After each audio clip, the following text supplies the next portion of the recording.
अगर सुदृढ़ होंगे, स्वावलंबी होंगे तो उससे समाज सुधरता है, परिवार सुदृढ़ होता है और परिवार की जो बच्चों की पढ़ाई लिखाई भी अच्छी होती है। तो इसलिए जो है महिलाओं से संबंधित जितनी योजनाएं हैं वो सारी योजनाएं प्रधानमंत्री की हैं। बिल्कुल। और इसीलिए कहते हैं कि जब एक महिला आगे बढ़ती है, जब एक महिला पढ़ती है, लिखती है और आगे बढ़ती है, तो सिर्फ वो महिला, वो नारी नहीं बढ़ रही, बल्कि पूरा एक समाज उसके साथ आगे बढ़ रहा है। और इसलिए खासतौर पर महिला सशक्तिकरण पर ध्यान देते हुए प्रधानमंत्री नरेंद्र मोदी की तरफ से कई सारी योजनाएं भी महिलाओं को केंद्रित करके लाई गई, जिसका असर उन महिलाओं पर भी पड़ रहा है। और महिला सशक्तिकरण के कई सारे उदाहरण इन दिनों हम देख भी रहे हैं। तस्वीरें आप देख रहे हैं सीधे देहरादून से। प्रधानमंत्री नरेंद्र मोदी अब से थोड़ी देर बाद जनता को संबोधित करने जा रहे हैं और 12,000 करोड़ रुपए की जो दिल्ली देहरादून इकोनॉमिक कॉरिडोर राष्ट्र को समर्पित करेंगे। साथ ही साथ वो जिक्र करना चाहेंगे कि किस तरह से उत्तराखंड के विकास को गति देने के लिए कई सारी योजनाओं का क्रियान्वयन किया गया और कैसे ये पूरा का पूरा जो प्रोजेक्ट है वो दिल्ली एनसीआर, उत्तर प्रदेश और उत्तराखंड की जनता को लाभ पहुँचाने वाला है। यहाँ के जनजीवन को वो किस तरह से सकारात्मक तरीके से प्रभावित करता हुआ नजर आएगा। रोशनलाल जी, अपने उद्बोधन में प्रधानमंत्री और किन योजनाओं का जिक्र कर सकते हैं, खासतौर पर उत्तराखंड से जुड़ी जो विकास की परियोजनाएं, चाहे वो चारधाम यात्रा को लेकर के हो या फिर जो दूसरी विकास की परियोजनाएं हों, कैसे कनेक्टिविटी देती है ये पूरी की पूरी परियोजना और कैसे जोड़ करके देखेंगे प्रधानमंत्री? देखिए, मुझे लगता है कि जो सबसे महत्वपूर्ण बात प्रधानमंत्री बताएंगे कि इस वक्त जो मौजूदा संकट है उसके बावजूद भी हमारे देश की, हमारी जनता के लोगों के जीवन पर उसका असर उन्होंने नहीं होने दिया। और पिछले 11-12 सालों से जितनी योजनाएं उन्होंने लागू की हैं, जितनी योजनाएं उन्होंने बनाई हैं, उन योजनाओं का देश को कैसे बेनिफिट हुआ। हमने कनेक्टिविटी की बात की, चाहे वो रोड कनेक्टिविटी हो, चाहे रेल कनेक्टिविटी हो, चाहे हवाई यात्रा कनेक्टिविटी हो, उन कनेक्टिविटी के कारण देश का विकास कैसे कैसे विकास हुआ है। और जैसे उन्होंने कहा था कि सबको घर मिलना चाहिए, गरीबी रेखा से नीचे के जो लोग थे, करीबन 28 करोड़ लोगों को उन्होंने गरीबी रेखा से ऊपर निकाला है। इन सब योजना को जिक्र करेंगे। जहाँ तक उत्तराखंड की बात है, मुझे लगता है कि जो चारधाम यात्रा हम लोग देखते थे कि एक सिंगल रोड होती थी अकेले, और जब एक बस अगर बद्रीनाथ केदारनाथ की तरफ जाती थी तो वो बस एक कानवाई बन के जाती थी, और जब वो अपने केदारनाथ पहुंचती थी तो केदारनाथ से फिर दूसरी बस चलती थी, फिर दूसरी इंतज़ार करना पड़ता था। यानी सड़क एक सिंगल रोड होती थी। और आज हम देखिए कि 4-4 लेन की रोड हो गई है और फर्राटेदार जो वाहन है चलते हैं। और ये जो अभी ये भारतमाला प्रोजेक्ट है, अभी देहरादून तक है, ये जो 4 धाम तक जाएगा, उसके बाद अब देखिए कि फिर जो एक ट्रैफिक जाम की प्रॉब्लम रहती थी, या जो हम चर्चा कर रहे हैं कि जब सड़कें बनती है, कनेक्टिविटी बनती है, उससे डेवलपमेंट होता है, तो उसका हम डेवलपमेंट पर भी हम असर देख रहे हैं कि 4 धाम के आसपास जो शहर कस्बे जो बने हैं और जो लोगों ने अपना जो वहाँ आर्थिक विकास हो रहा है, उसकी भी हमको झलक मिलती है। तो प्रधानमंत्री उन सब बातों का जिक्र करेंगे। और जैसे मैंने कहा कि प्रधानमंत्री अपने पिछले 10-11 सालों के कार्यकाल के दौरान करीबन 58 बार उत्तराखंड जा चुके हैं।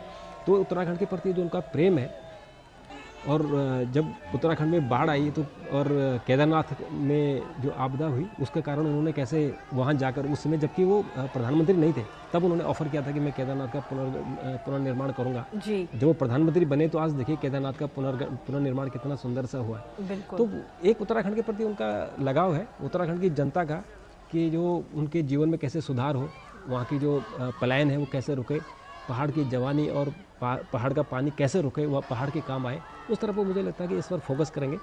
और अभी चूँकि अगले साल चुनाव भी है, उत्तराखंड में विधानसभा चुनाव है, उसके लिए भी कुछ रोड मैप जरूर देंगे। और इसलिए मुझे लगता है कि जो भीड़ हम देख रहे हैं, उस भीड़ को इस बात का भी इंतज़ार होगा कि कैसे और नई योजना को प्रधानमंत्री अनाउंसमेंट करते हैं। बिल्कुल। और उसकी तस्वीरें तो इस वक्त हम देख ही रहे हैं, लेकिन इसके साथ ही अगर हम इस जो आर्थिक कॉरिडोर है, अगर हम बात करते हैं, तो हम इसके ज़रिए हर सेक्टर को बूस्ट मिलेगा, जिसमें खासतौर पर हम देखें, चाहे टूरिज्म की बात करें या फिर जो सामान है ओडीओपी के ज़रिए वो भी उसको भी बूस्ट मिलेगा, एमएसएमई सेक्टर जो है उसको भी बूस्ट मिलेगा।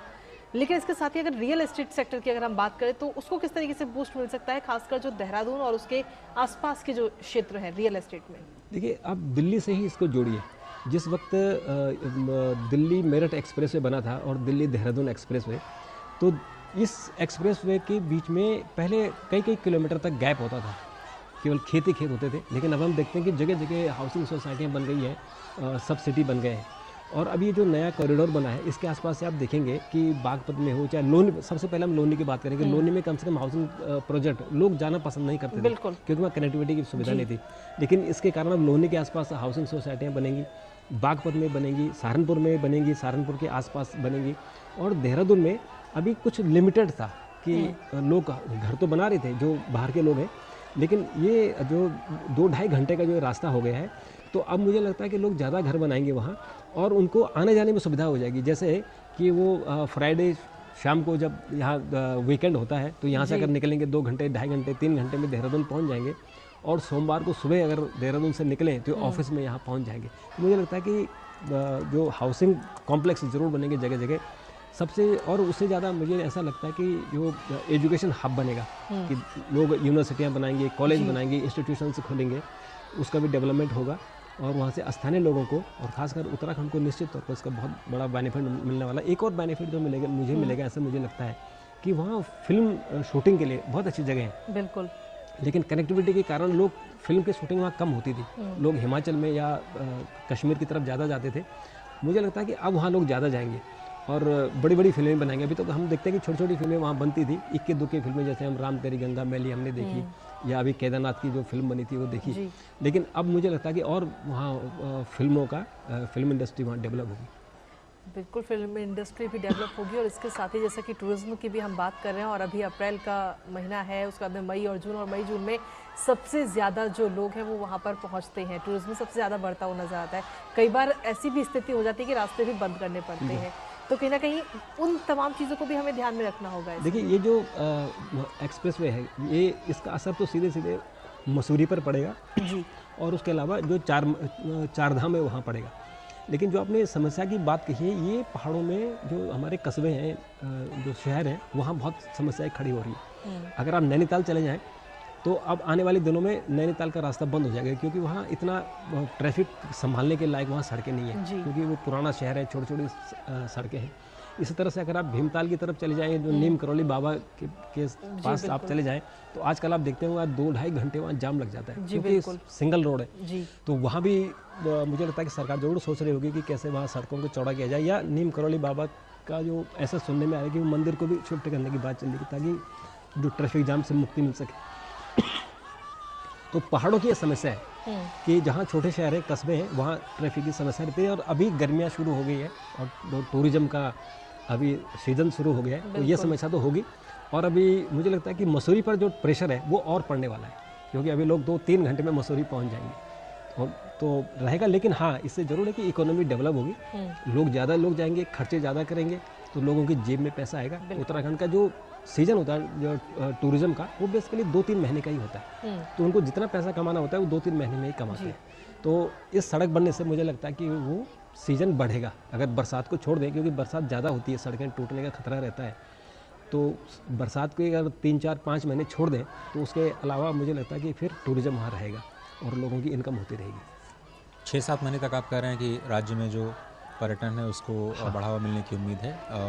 पर्यटन, ट्रांसपोर्ट, होटल निर्माण, सेवा क्षेत्र, कई सारे रोजगार के अवसर हैं वो स्थानीय लोगों को ज़रूर मिलते हुए दिखाई देंगे। और सबसे बड़ी बात कि जो उद्यमिता है, वहाँ की जो स्थानीय उद्यमिता, उसको भी बढ़ावा मिलने की उम्मीद है।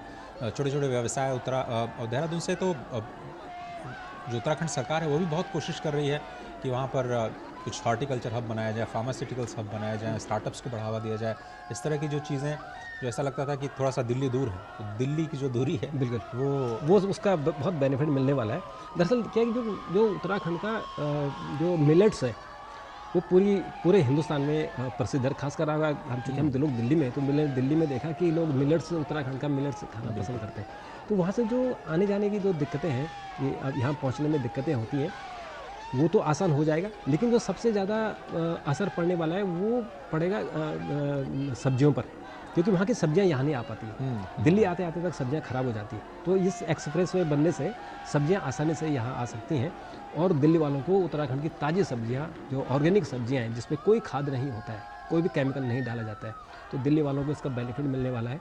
और स्थानीय लोगों को उद्यम करने का मौका मिलेगा कि अब वो अपना फोकस कर सकें। जैसे अभी हम देखें कि जो जानवरों के कारण खेतियाँ वहाँ ख़राब हो रही हैं, बंदरों के कारण लोग खेती बाड़ी नहीं कर पा रहे हैं।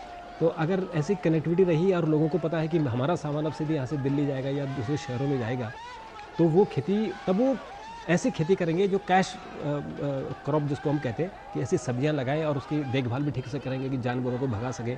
वहाँ सुअर का और बंदरों का बड़ा आतंक हो गया है, तो उससे वो फिर वहाँ फोकस कर सकेंगे कि अगर हमारी जो सामान है वो यहाँ से तुरंत अगर उसको इनकैश होती है, लोग अगर खेती में ही उनका प्रोडक्ट अगर उनका उपज है खरीद सकें तो आसानी होगी। और जो हमारे खेत बंजर पड़ रहे हैं वो खेती मुझे लगता है कि वो लहलाएंगे, फिर हरियाली दोबारा से होगी, ऐसे में उम्मीद करते हैं।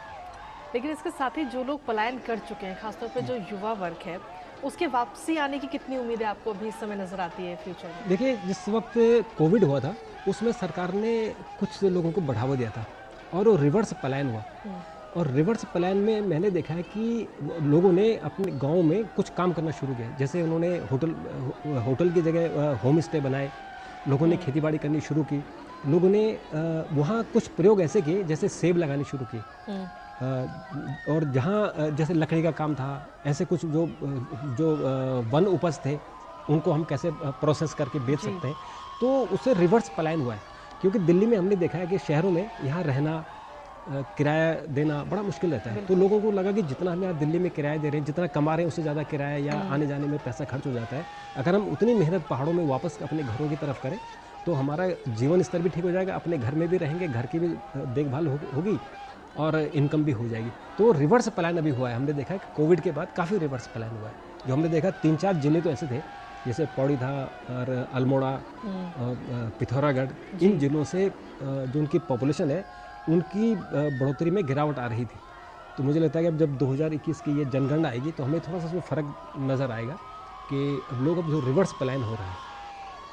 मेरठ एक्सप्रेसवे का इस्तेमाल जो लोग किया करते हैं हरिद्वार जाने के लिए, क्या उनके लिए भी एक अल्टरनेट रूट हो पाएगा? इधर से कनेक्टिविटी हरिद्वार है, ऋषिकेश की भी होगी जो 4 धाम तक कनेक्ट करेगी। अगर आप हरिद्वार एक्सप्रेसवे जाएँ तो हरिद्वार एक्सप्रेसवे बहुत अच्छा है और 4 घंटे में आप हरिद्वार पहुँच जाते हैं। तो उससे कनेक्टिविटी देहरादून की कनेक्टिविटी है।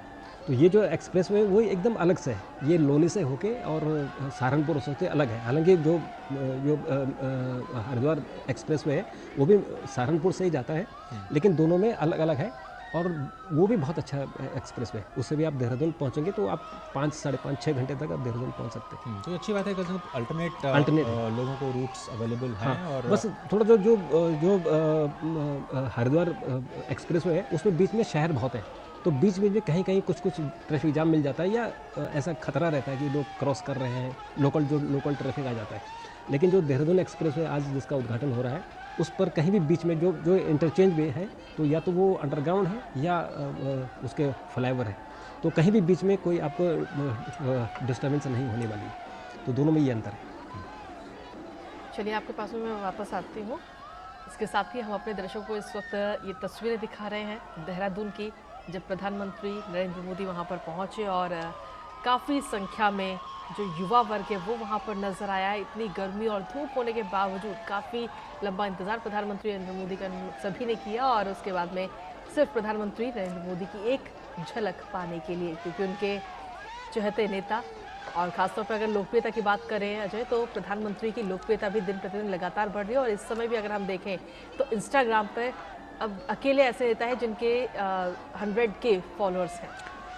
विश्व के सर्वाधिक लोकप्रिय नेता हैं, इसमें कोई दो राय नहीं है। और लोग बड़ी मात्रा में उन्हें पसंद भी करते हैं। ख़ासतौर पर उत्तराखंड के लोगों का जो लगाव है वो जगज़ाहिर है। और थोड़ी देर में हम देखेंगे कि वो शायद कुछ नई सौगातें भी दे सकते हैं। जैसे कि हमारे एक्सपर्ट बता रहे हैं कि जो उत्तराखंड में वो शायद 28 से 57 बार, हाँ, प्रधानमंत्री 58 बार जा चुके हैं। 58 बार, मतलब 58वां दौरा है पिछले अगर अब 10-12 वर्षों का जिक्र करें तो विकास का एक नया प्रतीक ज़रूर है। इस प्रतीक के ही माध्यम से एक बार फिर से जनता जनार्दन से रूबरू होते रहते हैं और बुनियादी ढांचे